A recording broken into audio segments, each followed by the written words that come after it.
Alright, so today's movie review is Breakfast at Tiffany's from 1961, starring Audrey Hepburn and George Peppard, directed by Blake Edwards. So here are some essential movie details about Breakfast at Tiffany's. Henry Mancini wrote Moon River, the song that's very popular in this film, specifically for Audrey Hepburn. He later said that while many versions of the song have been done, he feels Audrey's was the best. Alright, so now let me get to my thoughts on the plot. So the plot, I gave it a 4.5 out of 5. I really liked it. I thought it was a really fun and classy story.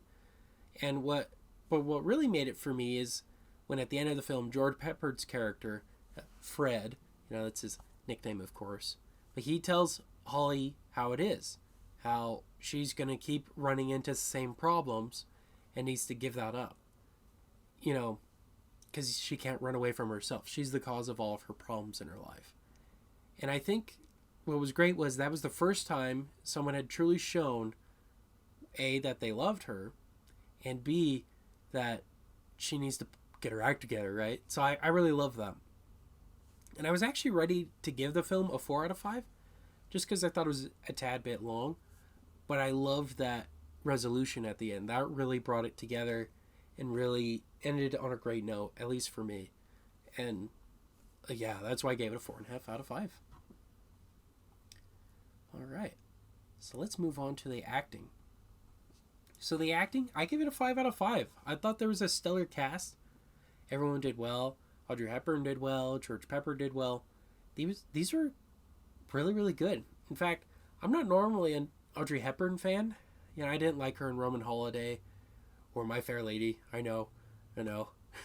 But I liked her in the film Sabrina with her and Humphrey Bogart. So I was willing to give this one a chance, one of her more popular films. She did great.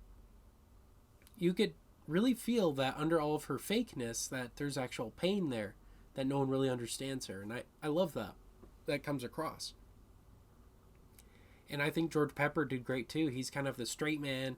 He's a disgruntled author, can't think of any other story, and then decides to write it about her. I love that. It was a really good, well-acted film. So, 5 out of 5. Getting caught in my headset here. Alright, let's move on to directing. So the directing, I gave it a 4.5 out of 5. I thought it was great.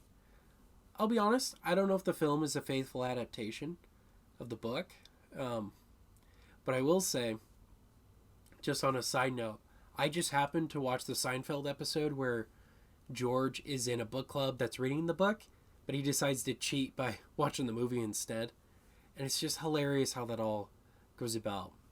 He's going to cheat on it. He goes to the video store. They don't have it.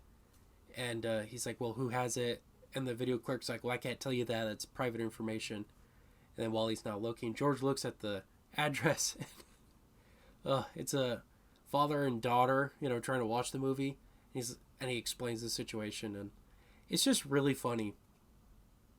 He's willing to cheat on the... Rather than read the book, he's going to cheat.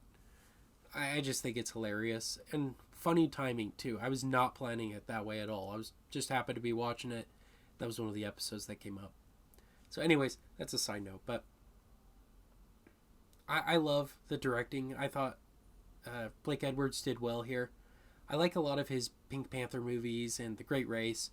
Love The Great Race with Tony Curtis and Natalie Wood. Great films. So he did really, really good here. So 4.5 out of 5.